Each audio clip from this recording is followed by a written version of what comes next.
Yo guys, welcome to the Chapter 5 Season 1 Mobility Challenge. My goal is to travel as far as I can during a single Fortnite match. I grabbed my first car and I was off. People were landing all around me, but my only goal was to cover as much ground as possible. I knew eventually I would get stranded without a car, so I sped over to Rebel's Roost to grab a grapple blade. If you didn't know, the AI that spawns here, also known as Steel Sight, sells a grapple blade for the low price of 400 gold bars. I spotted a random totally real player out of the corner of my eye and quickly eliminated them from the game. I hopped back in the whip and I was on my way. To where? I didn't know. All I needed to do was drive. I started taking some fire, but luckily they had horrible aim. I boosted away to safety and kept going. My journey led me out of the snowy woods and into the desert grassland southeast of Ritzy Riviera. I hit the hilltop launch pad and tried sending my car to orbit. While soaring through the air, I realized the speedometer of the car is actually measuring the wheel speed, because when I landed, it turned out I was traveling well over 100 kilometers per hour. As is customary in this challenge, I tried committing vehicular homicide on a jaywalker. I paid the price though, as my intended victim returned fire and blew out one of my tires. On the bright side, the car was nearly out of gas anyway, so I ditched it and hopped in a new ride.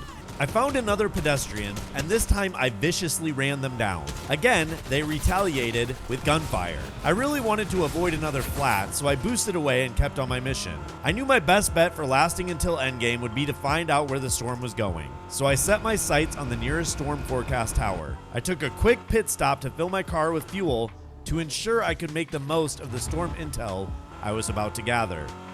I pulled up on the storm crew and sliced them to ribbons. The grapple blade is actually a fairly effective melee weapon this season, and that may or may not be foreshadowing of what's to come later in this challenge. I grabbed the key card and swiped it at the tower.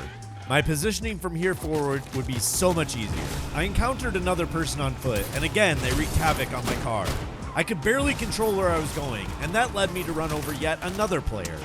Naturally, they didn't take kindly to being rammed in the back, and they unleashed a barrage of bullets on me. My car was so low. Would this be how the challenge ended? I boosted away the rest of my fuel and crashed into a wall right next to yet another car.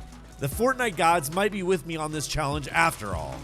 Armed with the foresight of the storm's path, I started rotating to a strategic position. My path led me over another player and through a second storm crew. I drove all the way to Grand Glacier and took the opportunity to refresh my wheels. Somehow I managed to avoid the snowball launcher shots and sped away. How many cars had I gone through at this point? It was now clear to me that the rest of this game was going to play out in the snowy mountains. My best bet would be to swap my car for a more off-road capable G-Wagon.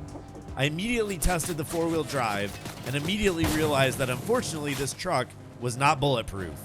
The G-Wagon did prove to be quite durable though, as it held up fine to crashing through fences and trees en route to my next set of wheels, another G-Wagon. The circle was getting pretty small at this point, and avoiding player contact here forward was going to be nearly impossible.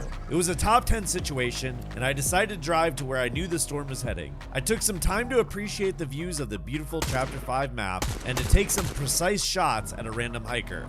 I sure showed them. I turned around and full sent it down the mountain. I got the G-Wagon up over 100 kilometers per hour, the fastest I had ever seen the rugged SUV travel. The storm circles were shrinking fast, and I was right up against the storm waiting for it to move. I had strategically traversed the map and the match to a top 5 situation. My seemingly 27th vehicle of the match was out of fuel, but again, I was fortunate enough to come across yet another new set of wheels. This sports car wouldn't be as durable or capable in the snow, but it would be infinitely better than walking. There was no way I could clutch this dub by just driving around for nearly the whole match, was there? I knew I had heard someone in the bush ahead, and en route to inflict motorized mayhem on the camper, I saw the third and last player sliding down the hill. Exposing the bush camper led to immediate fighting between the two last players. My final vehicle was out of gas and it was time to showcase my marksmanship. I demonstrated my unique ability to shoot out people's structures. After seeing what I could do, I knew the last player was definitely scared and would never push me. Immediately, the last player began pushing me. I refused to build and instead grappled towards them as they pushed. Did I mention the grapple blade can make an effective melee weapon? Oh, no way! Not only did I win the match, but I also set the bar for the longest distance traveled in Chapter 5, 15 kilometers. Let's go, baby!